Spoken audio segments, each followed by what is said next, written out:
This is the Superpowered Mind podcast for inquiring individuals who are tired of the struggle for peace, happiness, and clarity. I'm Claire Diamond, ready to help you explore the principles of the mind, the self, and reality to unlock ultimate mental freedom. This podcast is the one to listen to if you're ready to experience the capabilities of the superpowered mind. Hi everybody, welcome to episode 31. Today we're looking at what I'm calling home truths, and we're looking at it from quite a different perspective because a few people recently have said, I'm going to tell that person, I'm going to tell, my friends, or I'm going to tell this colleague a few home truths. So in other words, I resent what they are doing or how they're being, the things that they're saying or their actions, and I'm going to put them right. I'm going to tell them some home truths. And it feels powerful, that space. It's a tremendously strong sense of separation. There's me here, I'm right, I'm superior, I can see what they're doing wrong. They need to be put straight by me. So the sense of separation is great. The ego boost in that moment, that feeling of I've got all the information and I'm going to make the world right. That ego boost in that moment is huge. And so it feels powerful. And yet it is a position of total confusion. And actually, it's in that confusion, all the true power is missed. And so we're going to look today at what that true power really is and 5 ways into it that initially feel awful, because through these 5 ways, the ego, the identity, is being dramatically confronted. There is such humbling in these 5 points.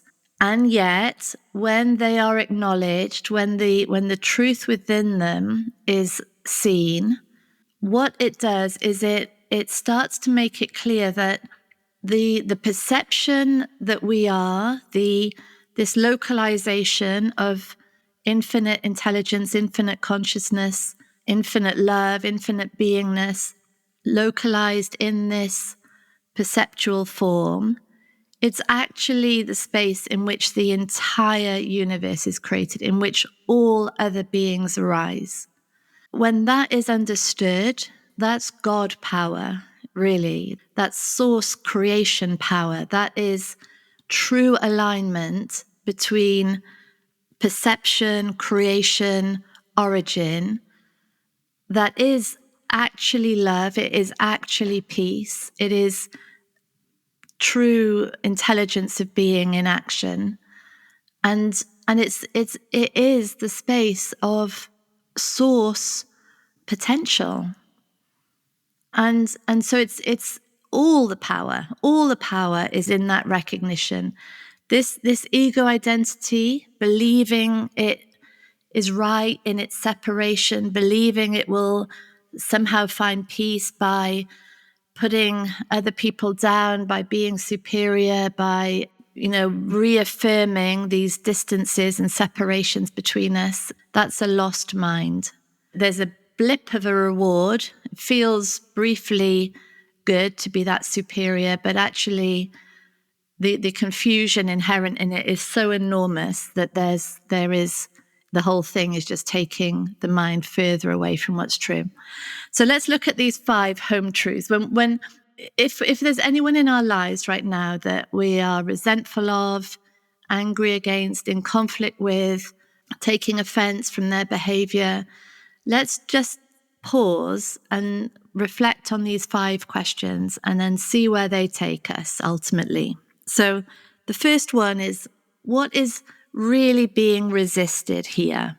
And this is a question that takes us really into the space of healing, because what's really going on within us in this moment of separation, in this moment of resistance, what is really being triggered within us that is intolerable?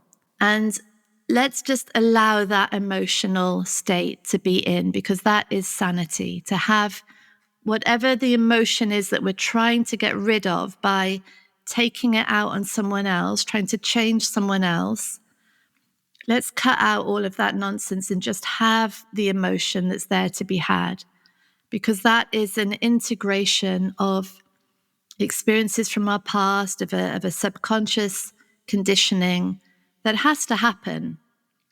This is what the lifetime really is about, working through. And it's ultimately our true individual superpower. It lies in the working out of these experiences that up until now have been kept at bay. So in the heat of this resentment and this anger and conflict, we're saying, what are the sensations that we're trying to avoid within us? Let's have them. Okay.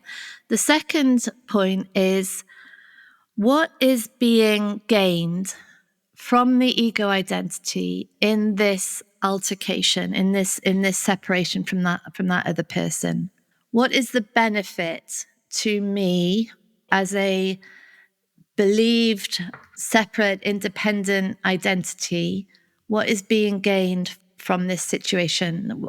You know, how am I feeling good and worthy and better and valuable or more knowledgeable? What is it? What's actually being gained from this issue that's going on? It's such a powerful question to ask that, because then we see the safety that the ego is trying to create for itself in these relationship breakdowns. Really, all of it is a form of protection. All the issues that are being created are creating this sort of castle wall around the identity, propping it up, making it feel as safe and secure as possible. But really, in that glorious isolation is absolute torment, because it's just not true. That separation doesn't actually exist. The other person is a creation of the same conditioning that makes that identity. So we can start to see this sort of game play out in which the identity is trying to create separation from what is made of the same stuff. There can't be separation. And yet it looks like there can. It looks like in that superiority, I'm more special, I'm a better person. But that really is a highway to hell, that way of thinking. So the third area then is, how is this person's behavior an exact mirror of my own behavior? And this is really hard to acknowledge. So it's so hard when the identity or the ego is having a field day in making this other person wrong. So say I'm thinking, oh, this, that colleague, she's so judgmental of other people. She's all day, she's complaining about other people, she's putting them down, she's talking about the people she doesn't like to other people. It's terrible how judgmental she is. I'm going to tell her some home truths about how it's not good to be that judgmental. And then we have this question number 3. What is the mirror that's going on here? So I'm criticizing her. I'm in separation from her because she's being judgmental. Where am I being judgmental? And really, where am I being judgmental directly to her? It's obvious. And it's almost always we are exhibiting exactly the same behavior to that person. And if we can't find it, where am I judgmental to anyone else? Or where am I doing that exact same behavior that I'm criticizing this person for to someone else currently, right now? Or if I can't find that, in the past, where have I done it? Where is it looked so necessary, that behavior? So this mirror, which anytime there's resentment, anytime there's resistance to someone else's behavior, really ask, how is this exactly reflecting my own behavior? So, so powerful. And what that question does is it just says we're the same. We are the same. There isn't superiority. There isn't one person who's more worthy or more value than another. It's we are the same. All of us are intelligence and consciousness, life operating, animating a form of a body that is governed by conditioning, governed by what's been learned, governed by its subconscious program.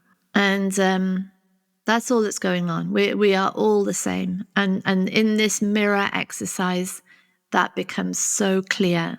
And it's very confronting because that ego reward that was gained from I would never do what they're doing, to see in that mirror, oh my God, I'm doing exactly what they're doing, is really hard, but so, so valuable, so, so mind opening.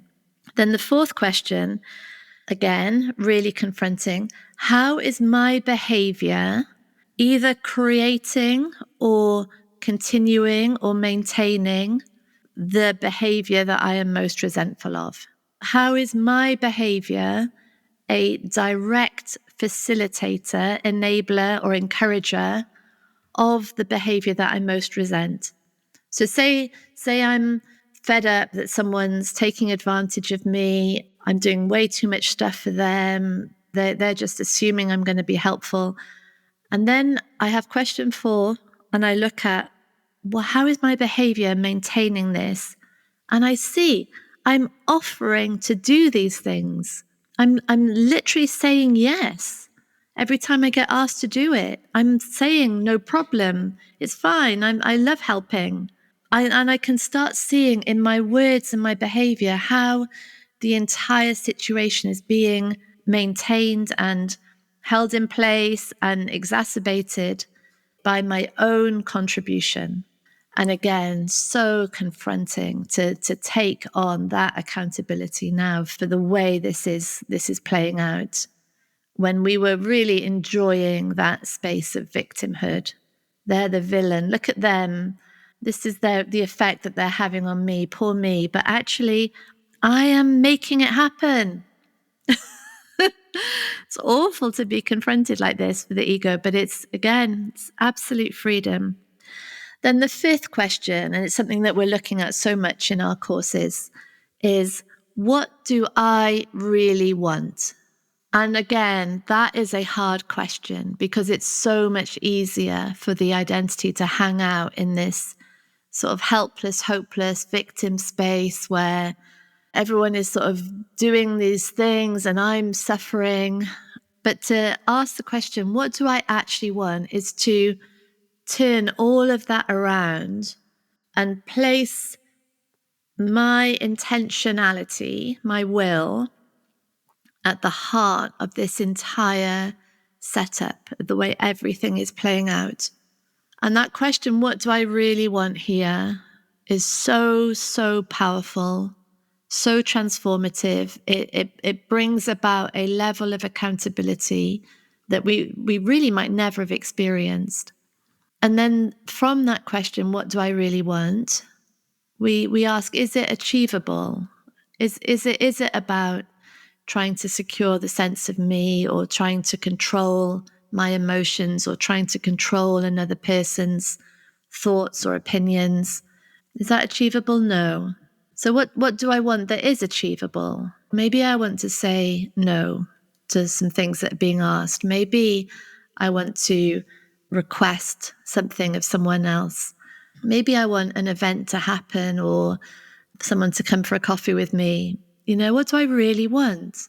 And that spotlight on that innermost desire starts to bring everything up to the surface. It really starts to make what was subconscious, what was hidden, so visible. And in that visibility, it can really be owned, either owned and understood for the sort of impossibility that it is, which is really takes us back to stage 1, question 1. What's really going on here that is here to be healed, to be reconciled and integrated? or it becomes something concrete out in the world, that now there's a step up in terms of action and voice and authenticity and integrity that starts to move.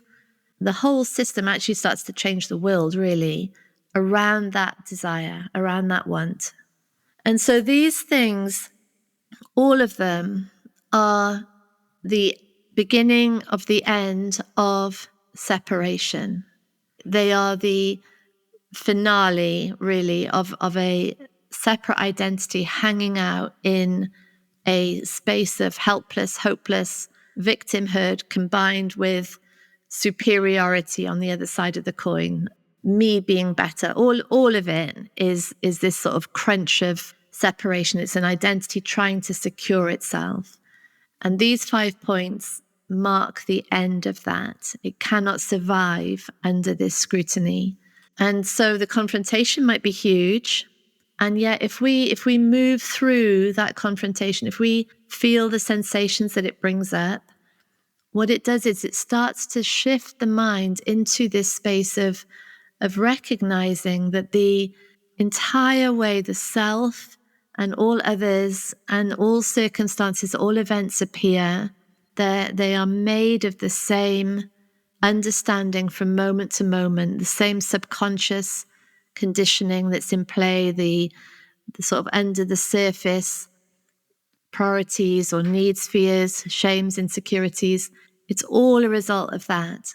And the recognition of that means that instead of trying to find home, trying to find wholeness in separation, there's more and more of a recognition that the truth of us is wholeness. The truth of us is infinite intelligence, infinite consciousness. And all content is arising through perception. And the content itself, the perceptions itself, the experiences themselves are a message back to the mind saying, there is no separation. What you are is the ultimate source of all appearances. What you are is infinite intelligence, infinite consciousness, infinite love. And every single experience is saying that. Every conversation, every interaction is saying that. It's turning the mind back to what's true. It's not allowing it anymore to flounder around trying to find stability and security in what is just a creation of thought and belief. It's the end of that. And these 5 questions I love. They are home truths. They're home truths to ourselves, to our mind, to a belief system of separation. And it's saying, no, the truth is wholeness. The truth is that you are home already. There's nothing to be found out there in the world. And these are the ways that can happen. So home truths, it's very cool. Those 5 questions are ones to really consider every time there's this deep feeling of separation. Yeah, thank you. Lots of love. Bye. Thank you for listening to Superpowered Mind with me, Claire Diamond. If you want extra support in the exploration of your mind, download our exclusive subliminal recording, especially for podcast listeners, on bit.ly/podcast subliminal.